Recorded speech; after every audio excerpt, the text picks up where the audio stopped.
Voilà, donc, alors les deux exos. Le premier, donc, dimensionnement d'une diode classique. Et l'autre, c'est une diode un peu plus spécifique, c'est une diode Zener qu'on va faire fonctionner donc, en zone Zener, c'est-à-dire avec une tension entre anode et cathode négative et puis un courant, bien sûr, dans le sens cathode-anode positif ou dans le sens anode-cathode négatif. Donc on commence par l'exercice 3. Donc on vous donne les caractéristiques statiques d'une diode. Donc on vous dit qu'elle a une tension de seuil de 0,6 volts et une résistance RD, une résistance interne si vous voulez, dans le sens direct de 0,8 ohms. Elle est linéarisée, mais vous voyez avec le modèle un peu pointu, le modèle qui tient compte de la tension de seuil et de la résistance interne en direct. Et on vous dit qu'elle ne peut pas dépasser 2,7 watts admissible, elle ne peut pas dissiper plus que 2,7 watts. Au-delà, on risque de l'endommager. Donc vous voyez, là, on dit qu'on dimensionne la diode parce qu'on va voir la tension, le courant max qui peut la traverser et la tension maximale admissible en direct. Voilà. Par contre, on ne se préoccupe pas de la tension max admissible en inverse, parce qu'il faut voir que lorsqu'une diode est polarisée en inverse, c'est là où elle tient beaucoup de tension, parce que le courant est égal à 0 si elle est polarisée en inverse avec une tension négative. Et dans ce cas-là, la contrainte sur la diode, c'est vraiment la tension inverse, puisque le courant vaut 0. Il y a aussi ça dont il faut tenir compte, c'est-à-dire la tension inverse maximale admissible par la diode. Voilà, donc on va y aller. On va commencer à travailler. Alors, donc, je vais vous redonner la caractéristique d'une diode qu'on a linéarisée.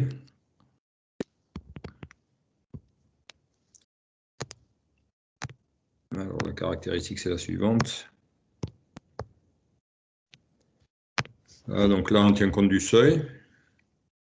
Donc la diode conduit à partir d'une certaine tension, la tension de seuil.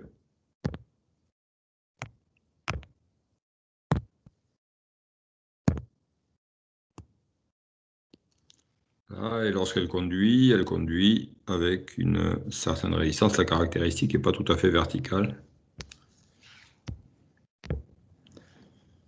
Voilà, donc là, j'ai la tension U. Alors, au bord de la diode, hein, le U, c'est UAK, entre anode et cathode. Et ici, excusez-moi, le U, je l'ai ici, hein, U égale UAK. Et là-haut, j'ai le courant direct. Voilà, donc le courant I. Donc ici, j'ai la tension de seuil. Ça, c'est la tension de seuil. Donc 0,6 volts. Voilà. Et là, la pente de la droite. Donc comme c'est I fonction de U, la pente, c'est 1 sur RD. Alors, je vous rappelle le symbole de la diode.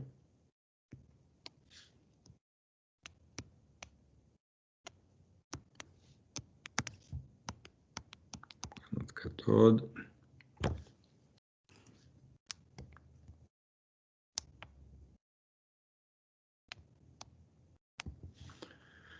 Voilà, et donc là, dans ce cas-là, pour une diode classique, on prend la tension entre anode et cathode. Donc la tension U, c'est UAK. Et on prend le courant dans le sens direct de l'anode vers la cathode. Voilà, de manière à avoir des grandeurs positives. Voilà, alors comment fonctionne une telle diode? Pour qu'elle soit passante, il faut que U soit supérieur à US. Et elle est bloquée, donc je n'atteins pas la tension de seuil. Donc si U est inférieur à US, D est bloqué. La diode est bloquée. I vaut 0. Si par contre U est supérieur ou égal à US, donc la diode est passante.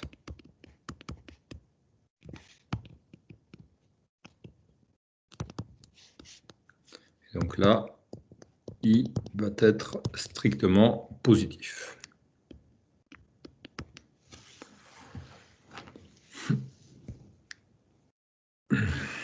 Alors, si la diode passe, vous voyez, Donc, lorsqu'on est dans ce cas-là, la tension U, en tenant compte du seuil au bord de la diode, elle vaut US plus RD multiplié par I. Donc ça, c'est UAK lorsque la diode est passante. Alors ici, on vous demande de calculer le courant max admissible par la diode lorsqu'elle est polarisée en direct. Alors on vous dit que la tension maximale supportable par la diode, c'est 2,7 watts. Alors, vous voyez, il suffit pour avoir la puissance, il suffit de former le produit, faire U multiplié par I. Voilà, donc Pmax égale U fois I. U, c'est US plus RD multiplié par I. Alors ce I, c'est le Imax, donc on peut l'appeler, vous voyez, IM et multiplié par IM, puisque ça correspond au Pmax de la diode. Voilà, et puis ensuite, on a juste l'équation à résoudre pour trouver Imax. Donc là, je vais faire l'application numérique. Voilà, donc Pmax 2,7 égale US 0,6 plus RD 0,8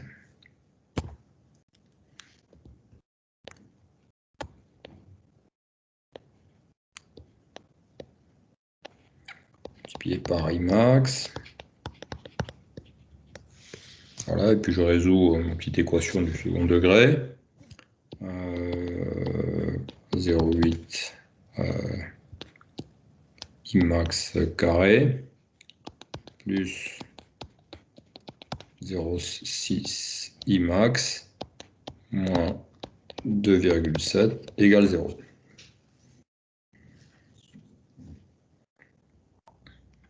Voilà, donc là, je vais trouver deux valeurs. Alors, vous dites bien, je vais trouver une valeur positive, une valeur négative. Et bien sûr, je vais considérer simplement la valeur négative, puisque le courant peut passer que dans un sens, le sens direct, de l'anode vers la cathode.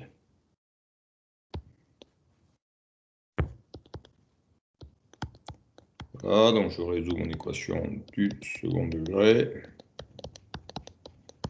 Alors, si je fais le calcul, ça fait 9. Et ça vous donne donc Imax égale à moins 0,6, alors plus ou moins 3. Racine de delta plus ou moins 3 sur 2A, donc 2 fois 0,8.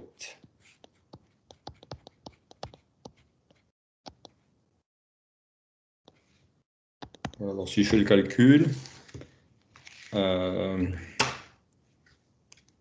alors j'ai du... Alors un premier courant qui est négatif, vous voyez, moins 3,6 divisé par 1,6. Vous voyez, j'ai du moins 2,25. Voilà, et ensuite, j'ai 3 moins 0,6 divisé par 1,6. Donc j'ai un 5 ampères également.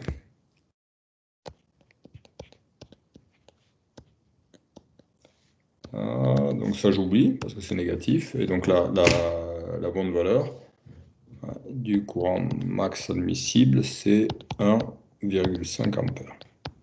Voilà, ça veut dire qu'il ne faut pas aller au-delà de 5 ampères, voilà, sous peine de détruire la diode.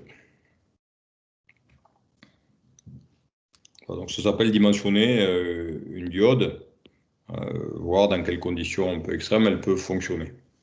Voilà, donc ça c'est généralement c'est une diode petit signal, c'est les diodes que vous trouveriez en TP.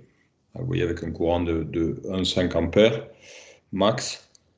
Voilà, au-delà, on a des diodes qui ont des dimensions plus importantes avec éventuellement des radiateurs qu'on peut fixer sur la diode pour évacuer la chaleur, donc la puissance lorsque la diode est polarisée en direct. Voilà, donc en fonction, vous voyez, un petit peu du circuit, il y a des courants que va devoir tenir la diode, il va falloir choisir la bonne diode. Donc on appelle cette opération dimensionner la diode par rapport à l'application. Alors la deuxième question, c'est trouver le Umax qui correspond à Imax. Donc là, soit je repars, j'ai Pmax qui vaut U fois I, je déduis U.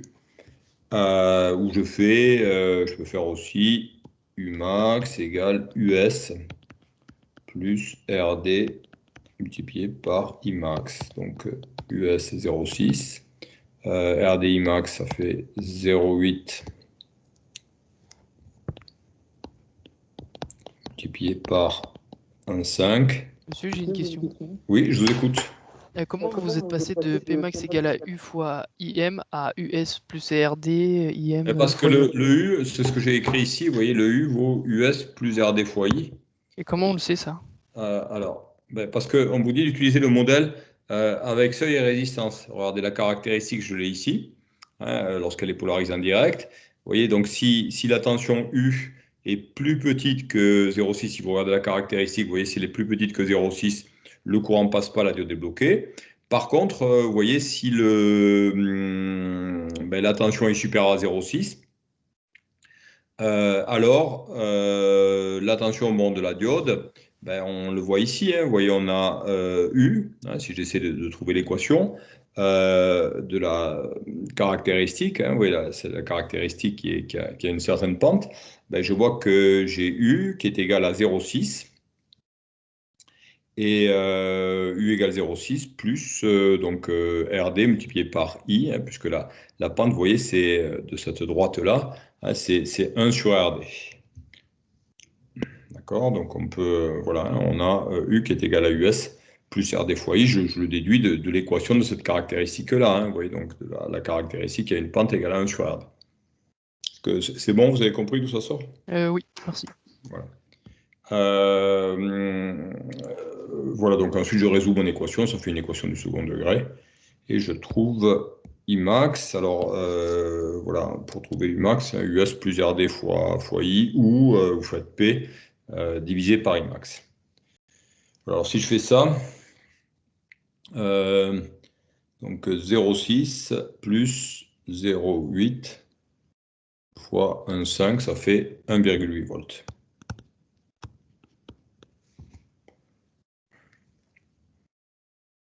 Voilà. Alors j'aurais pu faire également, vous voyez, 2,7 divisé par 1,5, j'aurais trouvé 1,8.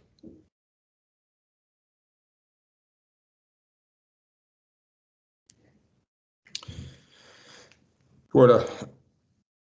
Ouais, par rapport à une question qui m'a été posée ce matin, donc comme j'essaie à peu près de vous dire à tous la même chose, vous voyez comment on peut faire pour utiliser cette diode avec une tension, si on veut la polariser, si on veut polariser alors je vais vous mettre tout l'exo là, comme ça que vous puissiez noter. Comment est-ce que je peux utiliser cette diode avec une tension, si j'ai une tension d'alimentation de 12 volts par exemple? Comment on peut la faire fonctionner cette diode? Est-ce qu'on peut mettre directement les 12 volts entre anode et cathode?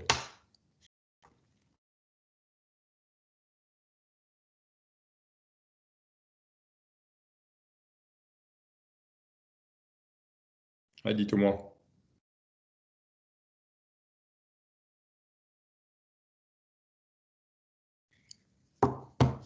Alors, est-ce qu'on peut directement la polariser avec 12 volts? Comment on fait, vous voyez, si je veux l'utiliser avec une tension de 20 volts ou 12 volts, la diode et la faire la polariser en direct, donc qu'elle soit parcourue par un courant direct positif. Comment on s'y prend? Qu'est-ce qu'il faut faire? Est-ce qu'on peut directement mettre 12 volts ou 20 volts au bord de la diode? On baisse l'intensité, non?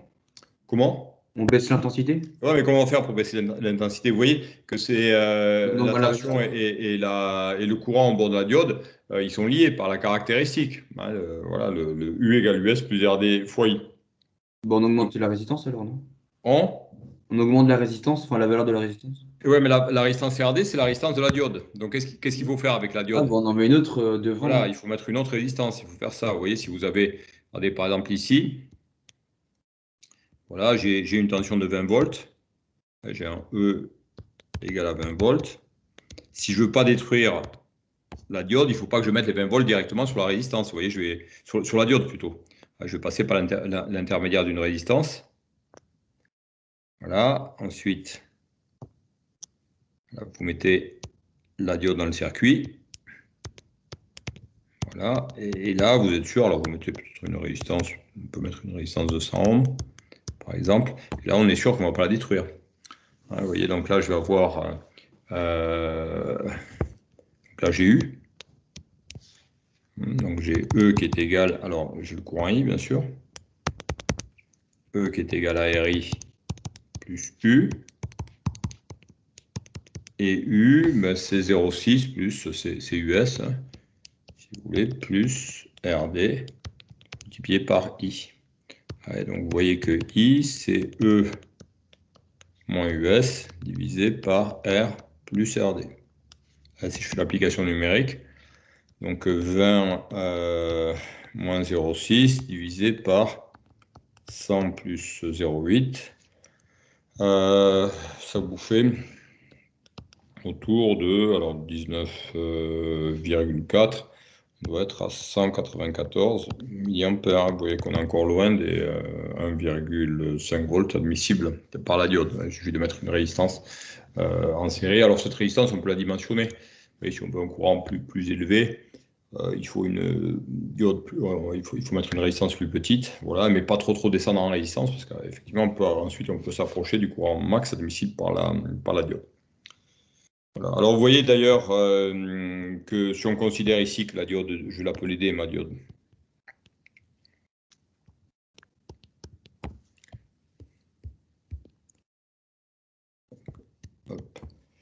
Alors, si on considère une diode idéale, en considérant le modèle de la diode idéale, vous allez voir que ça ne change pas beaucoup.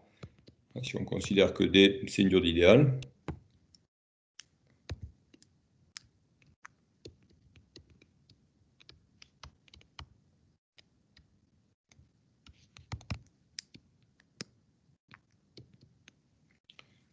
Là, je vais avoir, vous voyez, I, mais au lieu de, qui vaut E moins U divisé par R. Si c'est la diode idéale, le U au 0. Donc, je vais me retrouver avec directement du E divisé par R. Je vais me retrouver avec du 194 milli. Vous voyez, je vais avoir du 20 divisé par 100. Et j'ai 200 milliampères. Vous voyez, donc ça ne change pas beaucoup. Ici, j'ai pris, pour faire mon calcul, j'ai pris le modèle de la diode idéale ou le modèle plus fin avec la tension de seuil et la résistance dynamique. Il n'y a pas une, voilà, il n'y a pas une erreur qui est importante. Vous voyez, c'est une erreur qui est de quelques pourcents. Voilà, et du coup, plus la tension va être élevée, la tension d'alimentation va être élevée devant la tension de seuil, et plus la résistance du circuit va être forte devant la résistance interne de la diode, et finalement, moins il y aura de différence entre le modèle de la diode idéale et puis le modèle réel de la diode. Voilà, Monsieur, pour dire. Je vous écoute. Oui. Si vous avez une tension sur la diode, c'est uniquement parce qu'elle a une résistance interne, c'est tout? Non, non, non, et non, c'est pas parce qu'elle a, non, non, c'est pas parce qu'elle a une résistance interne. Cette tension, elle provient, si vous voulez, vraiment de la structure de la diode, du fait que ce soit fait en semi-conducteur. C'est un matériau semi-conducteur dopé. On a une jonction PN. Ça provient de là. Ça provient du composant de l'électronique même du composant, si vous voulez. Ça vient pas du tout du fait qu'il y a une résistance interne. Vous voyez, cette tension de seuil, elle vient parce que vous avez une diode au silicium. C'est ça qu'il faut passer un certain seuil pour qu'elle commence à conduire, pour que la jonction PN commence à conduire. Vous voyez, elle peut conduire, vous le verrez en Zener, la diode Zener, elle va conduire avec une tension spécifique égale à la tension Zener, et elle conduit sans absolument aucune résistance. Vous avez des diodes, lorsqu'on on les fait traverser par des courants un petit peu élevés, elles ont un seuil de conduction. Entre anode et cathode, vous avez une certaine tension, mais vous avez quasiment aucune résistance. C'est-à-dire que voilà, elles conduisent le courant parfaitement, mais par contre, entre leurs bornes, vous avez une tension qui est spécifique. Voilà. Donc ça vient du composant lui-même. C'est un composant électronique, c'est complètement différent d'une résistance. Donc il peut tout à fait y avoir une tension aux bornes d'un composant sans qu'il y ait absolument de résistance vous voyez, interne dans le composant. Voilà. Donc ça, effectivement, c'est des spécificités des composants électroniques. Mais j'ai pas compris parce que là, avec notre courant et notre diode, du coup, la diode est passante et donc on peut la remplacer par un fil. Et il n'y a pas de Alors, tension au si bord. on la considère comme idéale, on va la remplacer par un fil. Et si par contre, là, c'est ce que j'ai fait ici, vous voyez, ici j'ai considéré comme étant idéal. Voilà, c'est le calcul que j'ai fait ici. Et puis juste en haut, j'ai fait un autre calcul où j'ai trouvé 194, mais là, je n'ai pas considéré que la diode était idéale. J'ai considéré le modèle qui n'est pas non plus le modèle réel, hein, qui n'est pas non plus tout à fait la caractéristique réelle, qui est un modèle linéaire. Donc là, j'ai considéré le modèle linéaire. Et je comprends pas comment vous pouvez avoir une tension sur une diode passante. Mais justement, parce que la caractéristique, vous voyez, la caractéristique de la diode passante, si on l'affine un peu, si on ne prend pas la caractéristique de la diode idéale, la caractéristique de la diode passante, c'est celle-ci, c'est la caractéristique que vous avez là. Vous voyez, c'est-à-dire qu'elle conduit à partir d'un certain seuil. Pour la débloquer, il faut 0,6 volts à peu près. Et une fois qu'elle est débloquée, dans notre modèle, elle conduit avec une certaine résistance. Donc, vous avez, ça vient de la structure même de la diode. C'est-à-dire que la diode, elle est fabriquée dans un matériau semi-conducteur avec des procédés physico-chimiques pour faire des ondes de type P, des ondes de type N. Et c'est ça qui fait que y a une tension d'abord qui doit se développer au bord de la diode avant qu'elle puisse conduire. C'est-à-dire que voilà, c'est pas un générateur de tension, c'est vraiment un composant passif, mais qui, lorsqu'il conduit ce composant, présente une différence de potentiel entre ses bornes, sans pour autant présenter de résistance. C'est-à-dire que, vous voyez, la loi de la diode, c'est pas la loi de la diode, c'est pas U égale RI, c'est une loi qui est beaucoup plus complexe, parce que la caractéristique, elle est non linéaire, elle est non symétrique également. Vous voyez, la diode, elle ne se comporte pas de la même façon que le courant soit positif ou le courant négatif. C'est ça qui en fait sa difficulté. C'est un composant électronique, ce n'est pas un simple composant passif comme une résistance. Voilà. Donc elle peut tout à fait devenir passante avec une tension à ses bornes. Mais cette tension, ça ne veut pas dire que c'est un générateur, ça veut dire qu'il faut une certaine tension entre anode et cathode pour déclencher le passage du courant. Voilà, est-ce que ça vous éclaire un petit peu? Oui, donc on a quand même un peu une résistance à l'intérieur de la diode qui nous permet qu'on ait un courant et une tension en fait. Non, pas forcément. Vous pouvez tout à fait, ça peut fonctionner. Vous voyez, si on prend. Par rapport à votre schéma, c'est ce que votre schéma y montre, non? Alors, sur le schéma, parce que j'ai un modèle qui est précis, qui tient compte d'une certaine résistance et d'une tension à ses bornes, mais on a d'autres modèles qui vont tenir compte que du seuil et qui ne vont pas prendre en compte la résistance. Et il y a vraiment certaines diodes réelles qui ont quasiment aucune résistance à l'intérieur, où il n'y a pas de résistance, où on peut dire que la tension, elle reste fixe sur une valeur et il y a un courant qui passe avec toujours la même tension. Et ça, quel que soit le courant. Et vous voyez, ça va être d'autant plus vrai quand on va utiliser une diode Zener. Vous allez voir qu'une diode Zener qui est utilisée en zone Zener, la tension entre cathode et anode, elle vaut la tension Zener et elle ne bouge pas, quel que soit le courant qui la traverse. Donc, il n'y a pas de résistance à l'intérieur. Il n'y a pas de résistance dans le modèle. Ça ne veut pas dire une résistance à l'intérieur, ça veut dire une résistance du modèle, en fait. Hein. Voilà. Donc, une diode Zener qui fonctionne en zone Zener, dans le modèle, il n'y a pas de résistance. D'accord, ça peut paraître un petit peu curieux, mais n'oubliez pas, c'est pas un composant classique, encore une fois, c'est un composant électronique, voilà, qui fonctionne avec des matériaux semi-conducteurs, avec voilà, des procédés physico-chimiques qui ont permis de fabriquer la jonction PN. Voilà, est-ce que ça vous éclaire un peu plus ce que je viens de dire? Un peu, mais par rapport aux diodes classiques, parce que là, l'exercice, c'est les dimensionnements d'une diode classique. Et les diodes classiques qu'on a vues en cours, si elles sont dans le sens passante, elles sont considérées comme un fil. Donc là, c'est uniquement parce que le matériau, c'est un semi-conducteur. Mais si on considère, regardez, si on considère le modèle idéal, vous voyez, en considérant le modèle idéal, c'est ce que j'ai mis ici. Là, on la considère comme un fil. Mais si on veut un modèle un peu plus pointu, un peu plus précis, on peut prendre d'autres modèles. Encore une fois, un modèle, c'est pas tout à fait la réalité. C'est quelque chose qui essaie de s'approcher au mieux de la réalité. J'ai compris. Voilà, le modèle linéaire, c'est un autre modèle qui va tenir compte à la fois du seuil et d'une éventuelle résistance par rapport au courant. Vous voyez, qui est relativement faible, mais qui peut exister.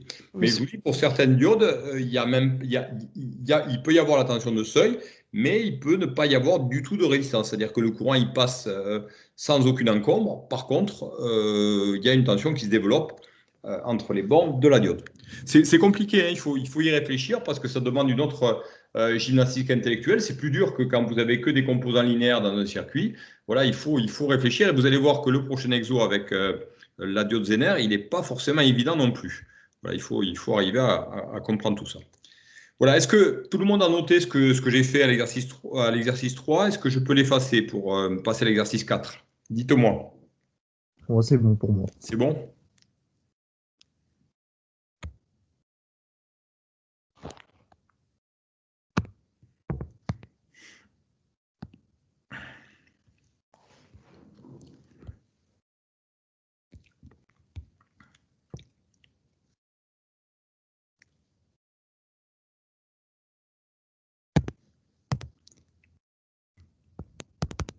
Alors, l'exercice 4, vous voyez, ce qu'on essaie de faire, c'est stabiliser une tension grâce à une diode Zener. Alors, la diode Zener, c'est le DZ là, que vous avez sur le schéma.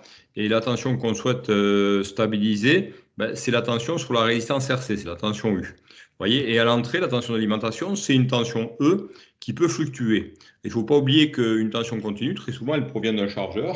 Et donc, le chargeur, il redresse, si vous voulez, la tension de la prise, hein, qui est une tension sinusoïdale.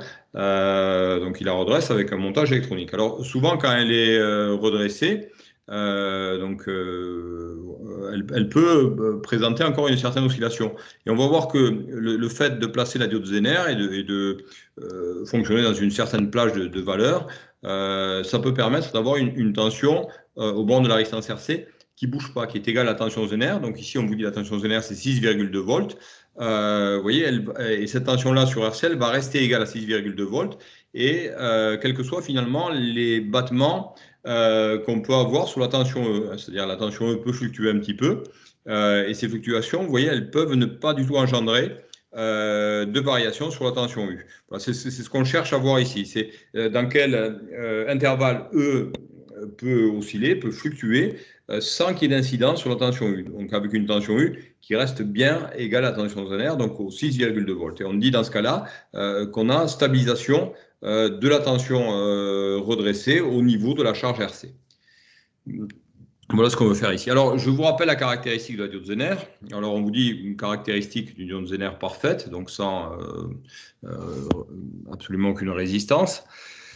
Alors, je vous retrace un petit peu la caractéristique. Alors, déjà, la Zener, le symbole, c'est le suivant. Voilà, il est un petit peu différent du symbole d'une diode classique. Là, vous avez l'anode et la cathode. La tension U et le courant I qui traverse la Zener. Alors, la caractéristique.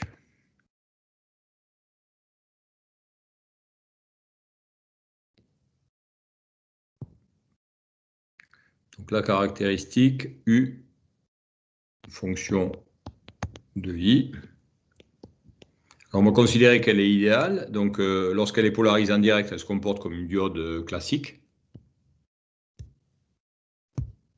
Voilà, donc on a la caractéristique verticale. Et par contre, lorsqu'elle est polarisée en inverse, au lieu de ne pas laisser passer le courant, quand on arrive à la tension Zener, la diode va conduire, elle va laisser passer le courant comme dans un fil, mais avec une tension qui est égale à la tension Zener à ces bornes. Vous voyez, on va voir ça.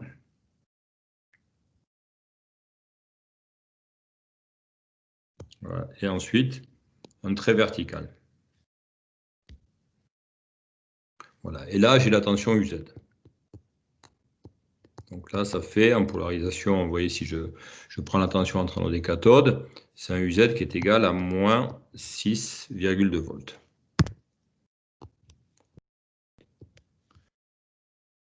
Voilà, donc là, dans ce cas-là, si j'arrive à 6,2, le courant passe dans le sens inverse, donc entre cathode et anode, hein, ou négatif entre anode et cathode, sans que la diode lui oppose aucune résistance. Vous voyez, il passe avec une caractéristique qui est parfaitement verticale, mais entre les bornes anode et cathode de la Zener, on va avoir une tension de moins 6,2. Donc, c'est-à-dire qu'on va avoir plus 6,2 entre cathode et anode. Voilà. Alors, ce qu'on a fait ici dans l'exo, vous voyez que la tension UD au bord de la diode, on l'a pris dans l'autre sens. et le courant ID, on l'a pris entre cathode et anode. Alors, pourquoi on a fait ça? Ben, simplement pour avoir, lorsqu'on est en fonctionnement zénaire, donc là, vous voyez ici, vous êtes sur le fonctionnement classique, hein, si je reprends un petit peu les différentes zones, ça c'est fonctionnement classique de la diode.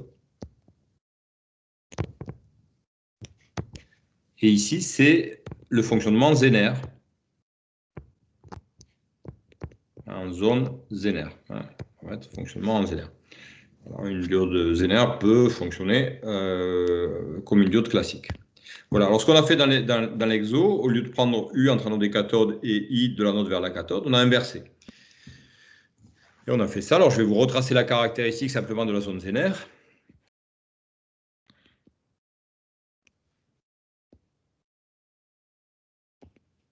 Voilà, donc là vous avez l'anode, alors l'anode et la cathode. Vous voyez, on a pris la tension dans ce sens. Donc ça c'est la tension UD. Et on a pris le courant de la cathode vers l'anode.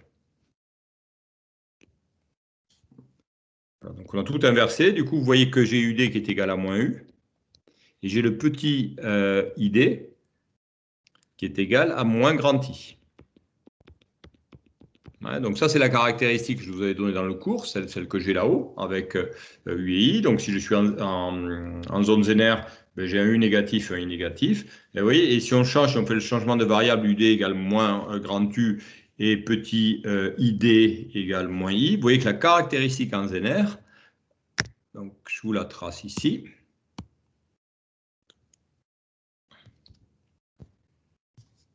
Alors, donc là, haut, je vais avoir ID. Ici, j'ai petit UD et ma caractéristique, ça devient la caractéristique suivante avec une tension U qui doit dépasser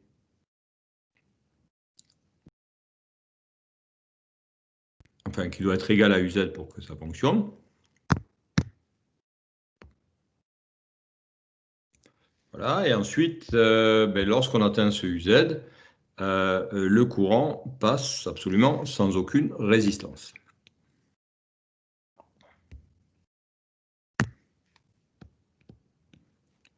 Alors ici, vous voyez, j'ai la tension UZ. Cette fois-ci, comme UD est égal à UZ, UD va être égal à 6,2 volts lorsque la diode est polarisée en zone zénaire. Et bien sûr, le ID va être positif. Donc là, c'est le fonctionnement en zénaire. Voilà. Simplement, on a fait ça, vous voyez, on a changé le sens de UD, on fait ça souvent sur une zénaire, pour que la tension U de polarisation inverse pour atteindre la zone zénaire, elle soit positive, et puis pour que le courant I qui traverse la zénaire, comme il va traverser de la cathode vers l'anode, ça permet aussi d'avoir un courant I qui est positif. Donc là, le ID va être positif, et le UD va être positif lorsque la diode zénaire sera correctement polarisée pour fonctionner avec cet effet-là, avec l'effet zénaire. Voilà ce qu'on pouvait dire pour la zénaire. Donc là, cette diode-là, que s'occuper du fonctionnement en zénaire et pas du tout du fonctionnement en diode classique, c'est pas ce qui est recherché ici. Le but ici, c'est vraiment de stabiliser la tension U au bord de RC lorsque la tension E fluctue, hein, parce que la tension E peut provenir du redressement d'une tension alternative, donc une tension qui est variable. Voilà. Pas de questions par rapport au fonctionnement de la diode zénaire, du coup ?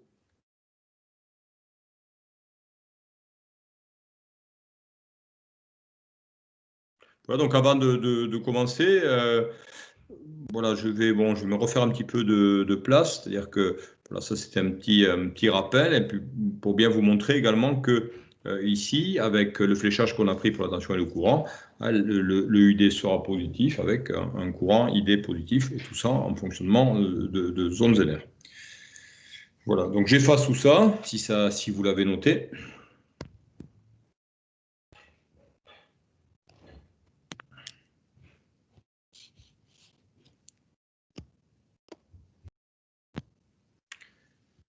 Alors, la première question, on vous demande de calculer le courant max à pas dépasser pour prendre endommager la diode. Alors,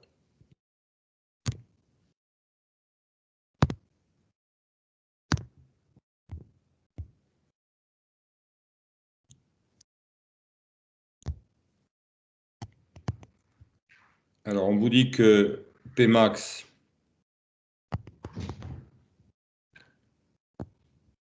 donc c'est 1,3 watts. On sous-entend bien sûr qu'on travaille en fonctionnement Zener.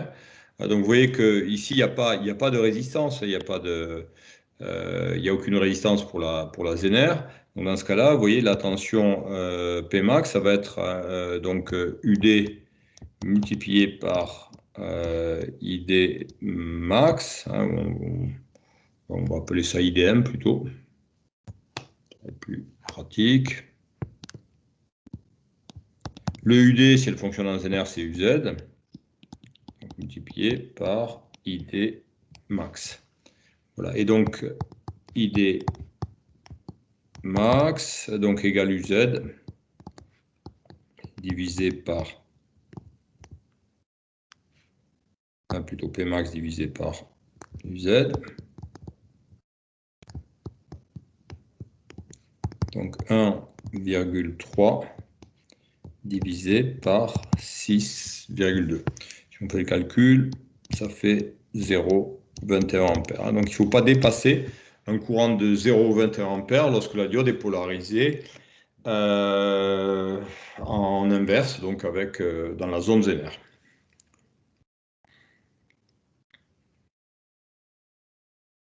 Voilà. Alors, la question 2, on vous dit on fixe sur le circuit de l'exercice la résistance RC de charge, donc c'est l'endroit où on veut avoir la tension qui est bien stabilisée, c'est-à-dire une tension qui est parfaitement égale à 6,2 volts, ça, quelles que soient les fluctuations de E. Donc on fixe RC à 100, RP à 100. Et ensuite, on vous dit entre quelles limites peut varier E, donc le E min et le E max, pour qu'il y ait stabilisation. Stabilisation, ça veut dire la diode DZ fonctionne, donc elle laisse passer le courant, et donc la tension U égale à UZ égale à 6,2 volts. Alors.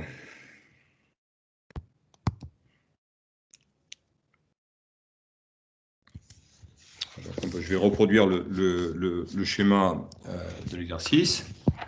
Question 2, ce sera plus pratique.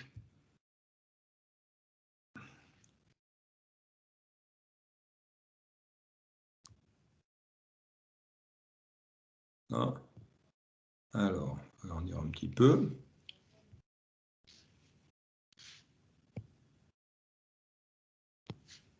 Alors.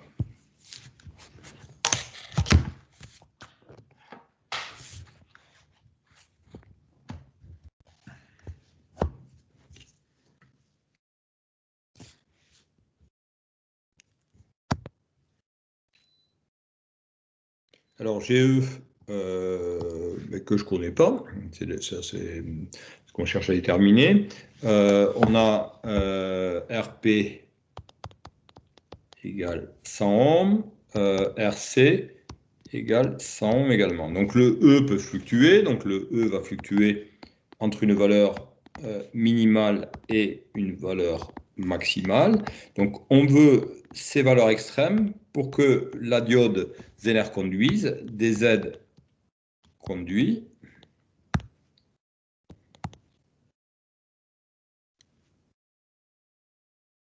La diode Zener doit conduire. Et si elle conduit, vous avez donc le UD égal à UZ, donc 6,2 volts, et c'est aussi égal à petit u, hein, puisque la diode Zener elle est montée en parallèle sur RC. Alors, si elle conduit, vous voyez, on peut commencer à calculer IC, puisque la tension U doit être constante au bord de RC. Donc, on peut calculer le courant dans la charge, et le courant dans la charge, vous voyez, c'est U sur RC. Donc, UZ sur RC, puisque la diode conduit, 6,2 divisé par 100, et 6,2 divisé par 100, ça fait 62 milliampères. Donc, c'est-à-dire que si la diode Zener conduit, le courant C sera toujours égal à 62 milliampères, quel que soit le courant qui va traverser la Zener. Voilà, alors ensuite, on peut aussi calculer on va pouvoir... voilà, alors on va fixer donc finalement les deux limites hein, de ID. Soit on a en limite de conduction dans la Zener, et dans ce cas-là, ID vaut un petit peu plus que 0. Elle conduit, mais on est à la limite de la conduction, ID vaut 0.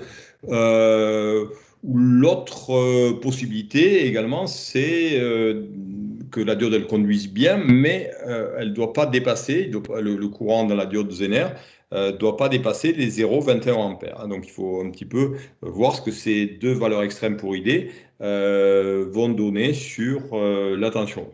Alors le premier cas, donc c'est la limite de conduction. On se place en limite de conduction.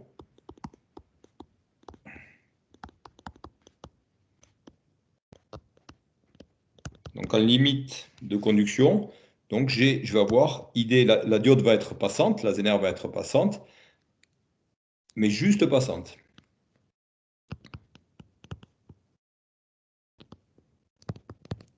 DZ conduit, si vous voulez, avec ID qui est juste suffisant, donc ID un peu plus que 0.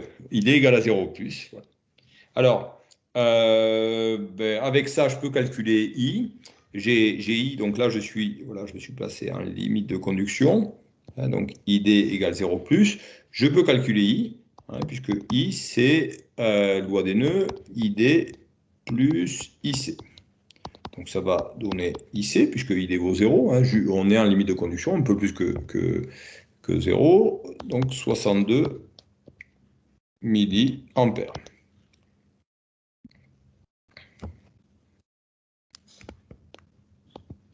Et avec ça, je vais déduire la valeur de E qui correspond. Donc, je suis en limite de conduction et je vais déduire la valeur minimale de E. Donc là, j'ai le E min qui est égal à RP multiplié par I plus UZ, hein, plus UD. Donc, vous voyez, c'est UR plus UD. Et comme la diode conduit, UD est égal à UZ. Et donc, j'ai I qui vaut E min moins UZ sur RP.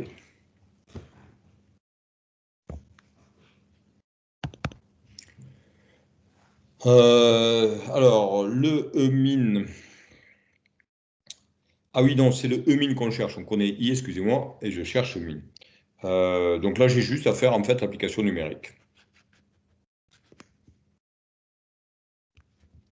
Voilà, alors RP c'est 100. Le I, on vient de calculer, c'est 62 milli, donc 62 10.3.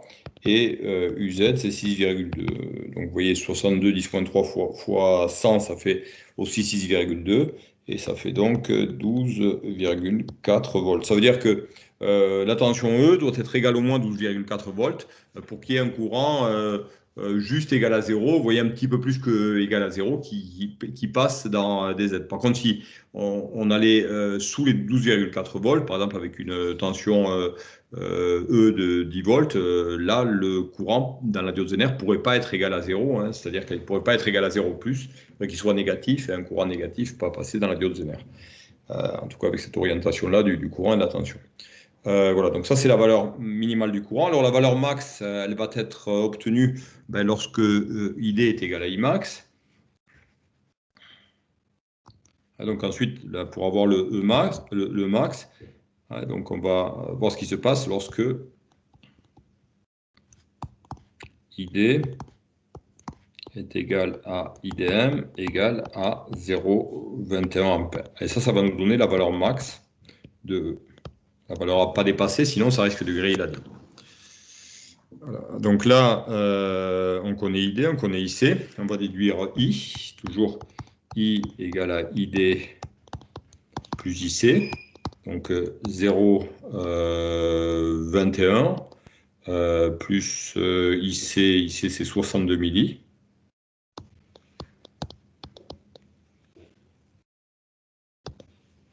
puisque la diode, elle conduit toujours, hein, puisqu'il est égal, il est max, la diode D conduit, laisse passer le courant, donc la tension au bande de RC, hein, elle vaut UZ, donc 6,2 volts. Et ça me fait environ 0,27 ampères. Voilà. Puis je refais le calcul de E, mais cette fois-ci avec un courant I qui vaut 0,27 ampères et plus 62 milli comme tout à l'heure. Voilà, donc là j'ai E max qui est égal à donc, RP fois I plus UZ, donc le I qu'on vient de calculer. Donc RP c'est 100 fois 0,27 plus 6,2. Ça fait 27. 27 plus 6,2, ça fait 33,2 volts. Voilà, donc ça veut dire que tant que E, vous voyez ce que, si on veut conclure, hein, tant que E est compris entre 33,2 volts et 12,4, on a la diode DZ qui conduit, DZ conduit, et si DZ conduit, vous avez U égale UD égale UZ égale 6,2 volts. Donc vous avez une tension qui est parfaitement stabilisée, une tension U qui vaut 6,2, donc qui ne bouge pas malgré les fluctuations de E. Hein, c'est ça qui est important, c'est que E a beau varier entre 12,4 et 33,2, la tension U au bord de la charge RC ne va pas bouger. Donc on dit que la tension est bien stabilisée. Vous voyez la tension E qui fluctuait encore, hein, qui n'est pas tout à fait redressée. Ça n'a pas d'impact sur la tension U, qui est toujours égale à 6,2 au bord de RC. Bien sûr, il ne faut pas aller au-dessous de 12,4, sinon il n'y aura pas suffisamment de tension pour polariser la diode DZ, pour que la diode DZ conduise. Et si on va au-delà de 33,2, on risque de détruire la diode parce qu'on va y faire passer un courant supérieur à 0,21. Voilà, je vous laisse noter. Je vous laisse noter. Si vous avez des questions, c'est le moment. Essayez de les poser. Parce que c'est pas forcément évident. Monsieur, Oui, je vous écoute. j'ai du mal à comprendre pour la conteneur. On a dit que quand la diode elle conduit, dans le cours, on a dit que T était inférieur ou égal à la tension de nerf. Et là, on dit que c'est égal. Non, alors si la diode conduit, regardez, vous êtes... alors, est-ce que je l'ai toujours, voilà, je reviens, je l'ai ici. Alors, on va...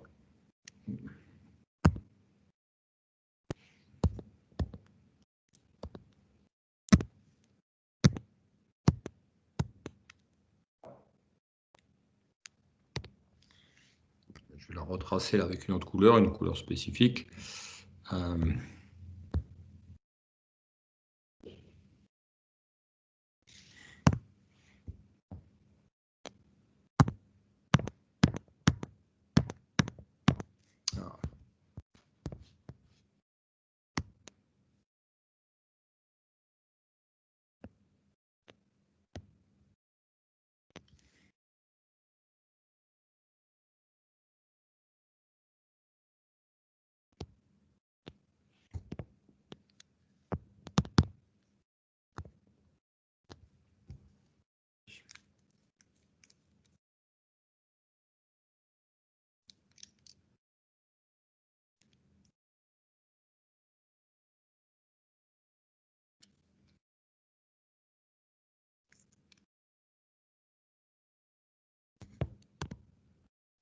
Voilà, vous voyez, regardez, voici la caractéristique de la ZNR. Vous voyez, donc ça veut dire que si la tension U est égale à 6,2, le courant va passer dans la ZNR, mais il va passer avec une tension qui reste toujours exactement égale à 6,2. Donc il faut au moins cette tension-là. Et donc lorsque cette tension-là est atteinte, elle ne va plus bouger. Et ça, quel que soit le courant. C'est-à-dire que le courant ensuite passe à l'intérieur sans aucune résistance. D'accord? Donc, sur notre circuit, vous voyez, si la diode, si la Zener est passante, elle oppose aucune résistance au courant ID. Et par contre, la tension entre cathode et anode vaut exactement 6,2 volts. Donc, cette tension-là, la tension UD, vous la retrouvez intégralement sur RC. C'est-à-dire que sur RC, la tension vaut UZ 6,2 volts. Est-ce que je réponds à la question ou est-ce que voilà, c'est bon, merci. ouais. Voilà, il faut le refaire l'exo, c'est pas forcément évident. Alors, ce qu'on va faire maintenant, donc voilà, si vous avez noté, on va passer à la question 3. La question 3, par contre, on va fixer la tension E, on va fixer RP et on va faire bouger la valeur de la résistance RC. On veut que la tension U au bornes de RC reste toujours égale exactement à 6,2 volts, donc qu'elle soit parfaitement stabilisée, qu'elle ne bouge pas, et ça malgré les fluctuations de RC. Donc là, ce qu'on va faire fluctuer maintenant, c'est RC, hein, et on veut malgré tout que bon, le courant peut bouger dans RC, mais par contre, on veut que la tension reste fixe, égale à 6,2 volts. Voilà. Est-ce que je peux passer à la question suivante? Dites-moi, je voudrais tout effacer, puis passer à la question suivante. Oui. Oui, ça va? Oui. Allez. D'accord, donc j'enlève ça.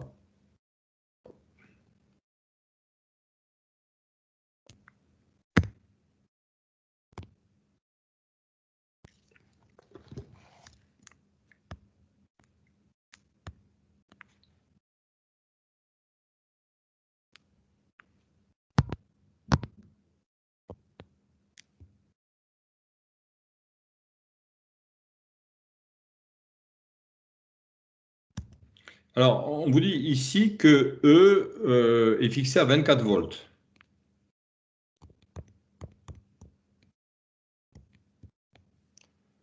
E est fixé à 24 volts. Le RC,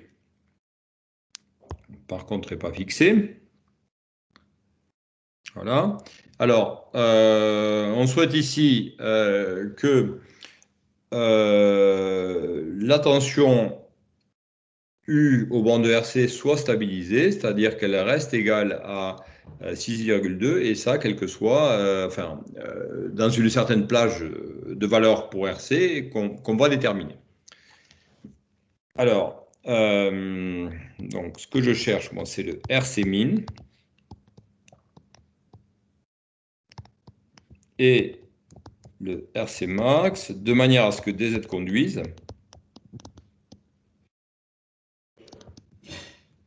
Et si DZ conduit, vous avez UD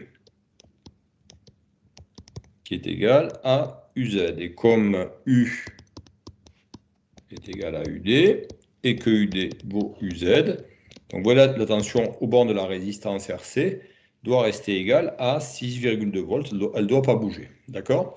Donc moi, ce que je veux que vous me cherchiez, essayez de me trouver. Alors, je vais vous laisser réfléchir un petit peu, puisqu'il nous reste combien? Allez, je peux vous laisser réfléchir 5 minutes, parce qu'on doit aller jusqu'à 1h moins le quart. Donc, voilà. Donc, essayez de me calculer le RC min et RC max. Voilà. Donc, je vous laisse faire. Hein. Donc, la seule chose que je veux, c'est que la diode conduise.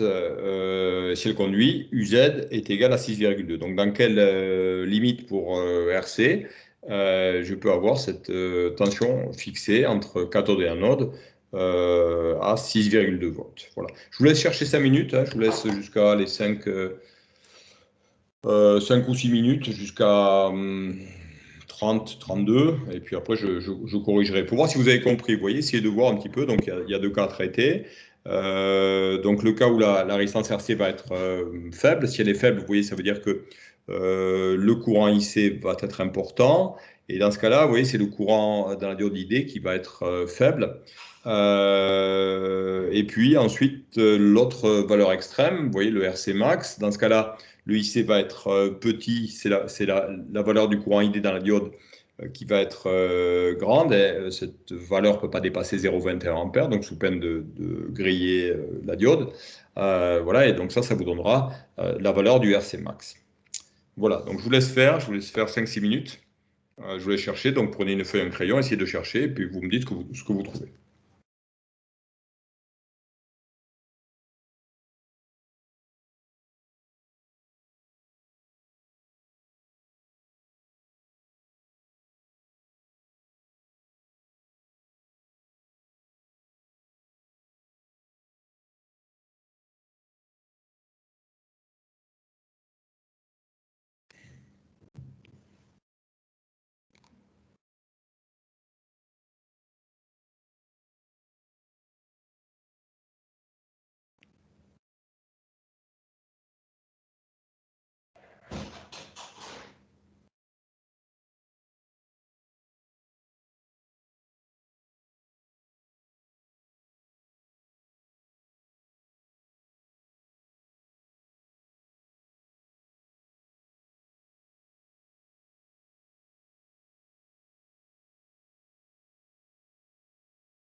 Alors, est-ce que quelqu'un peut me dire ce qu'il a trouvé pour le RC min, la plus petite résistance de charge qui permet que la diode DZ conduise bien sûr en zone Zener. Alors, vous avez trouvé RC égale, RC min égale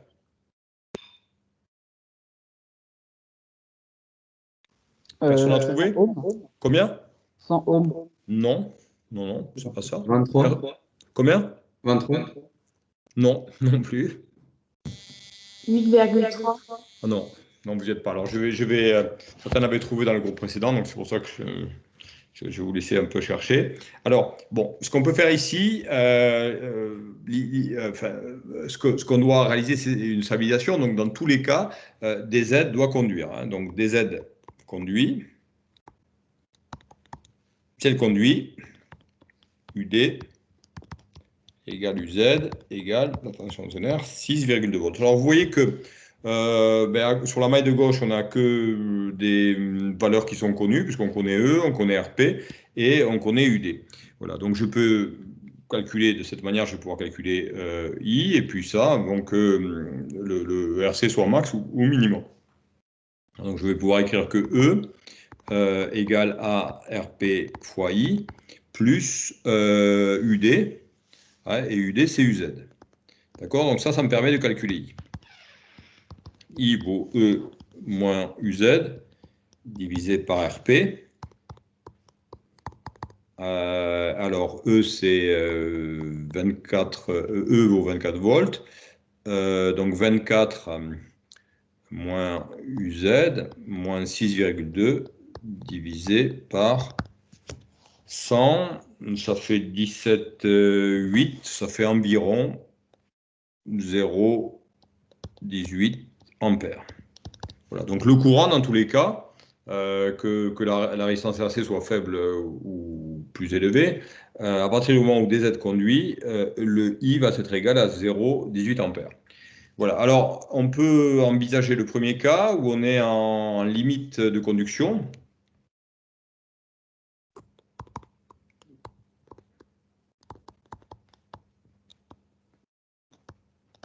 Donc en limite de conduction pour des Z, c'est-à-dire vous voyez avec un courant extrêmement faible, on va avoir le ID qui va être égal à 0+. D'accord? Donc là, si je suis en limite de conduction, donc dans ce cas-là, je vais pouvoir comme ça déterminer IC. Si j'ai IC, je peux en déduire RC. Donc vous voyez, je me place en limite de conduction, donc avec une valeur finalement de RC qui est relativement faible. Et ça me donne, vous voyez, comme IC vaut, d'après la loi des nœuds, I moins ID. Donc ici, 0,18 ampères. Je peux déduire la valeur de RC, qui est la valeur minimale. GRC égale à U sur IC. La Zener conduit, donc U égale UZ. Ça donne RC égale à UZ sur IC. Je fais l'application numérique et j'obtiens le RC min.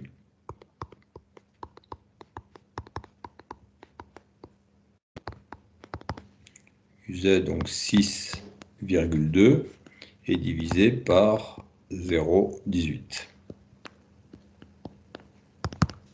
Donc ça fait autour de 34-35. Je fais le calcul.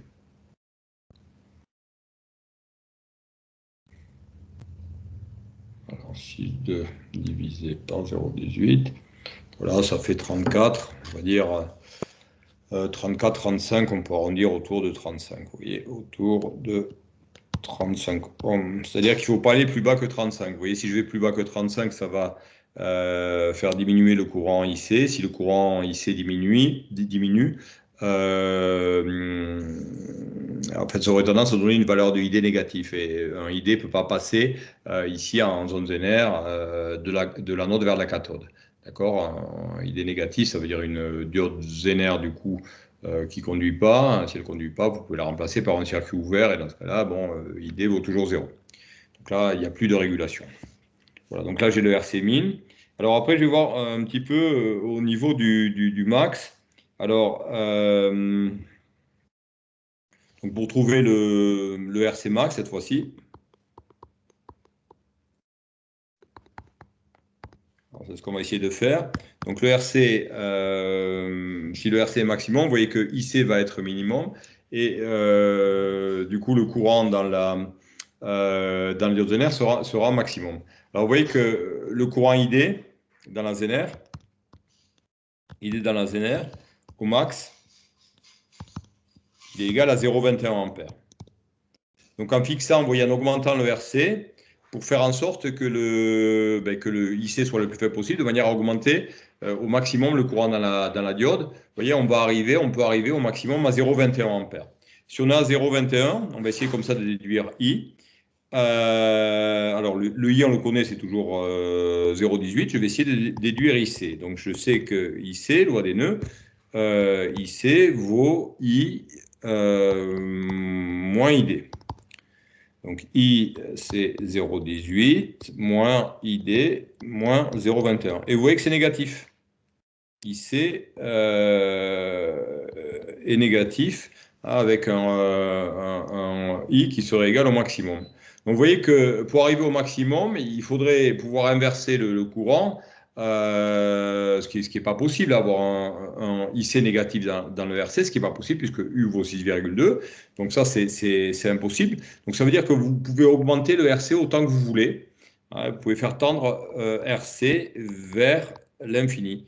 Ça signifie que le RC maximum, c'est l'infini.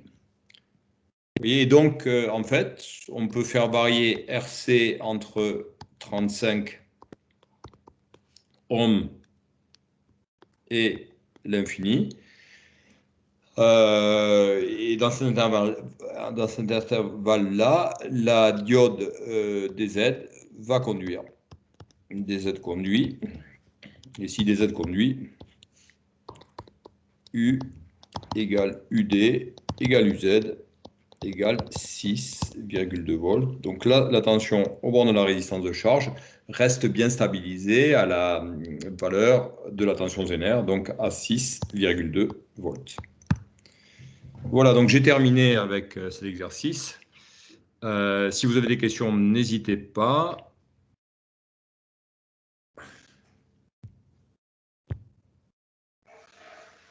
Du coup, monsieur, pour RC max, on dit que ça tend vers plus l'infini parce qu'il suffit juste d'inverser le sens du courant, c'est ça? Parce qu'il suffit juste d'inverser le sens du courant et après, on a un courant positif. Voilà, on aurait un courant, en fait, vous voyez, ce que je me suis mis, c'est à la valeur limite de ID. La valeur max qu'on pourrait atteindre dans ID, c'est 0,21 ampères, mais on ne peut pas aller aussi loin que ça, même si on augmente RC. Est-ce que vous voyez, si vous partez de RC égale 35 ohms, à 35 ohms, vous avez ID qui est égal à 0. Donc, si vous augmentez RC, vous faites diminuer le courant IC. Si IC diminue, puisque ID est égal à I moins IC, vous voyez que si IC diminue, le courant ID va augmenter.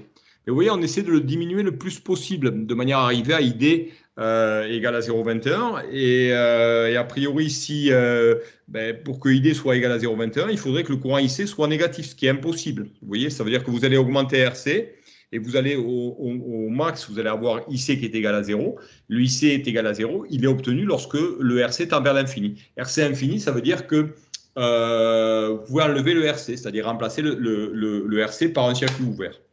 Ça signifie que, vous voyez, votre résistance RC, vous allez pouvoir la faire varier de 35 ohms jusqu'au circuit ouvert, c'est-à-dire enlever complètement la résistance RC. Et la régulation se fera toujours, c'est-à-dire que même lorsque on a l'inversé, la tension entre cathode et anode est toujours égale, le courant ne passe plus, hein, mais la tension U est toujours égale à 6,2 volts. Voilà, est-ce que je réponds à votre question ? Oui, merci. D'accord. Voilà, est-ce que vous avez d'autres questions? Non. Voilà, s'il n'y a pas d'autres questions, donc je vais arrêter là. Donc ce cours, il a été filmé, donc vous le retrouverez voilà, sur YouTube si vous voulez y revenir ce week-end pour bosser un petit peu le cours. Voilà, je vous souhaite à tous une bonne fin de journée, puis un bon week-end. Bon week-end, Merci, au monsieur, revoir. merci. Au revoir. Au revoir, mon week-end. Au revoir.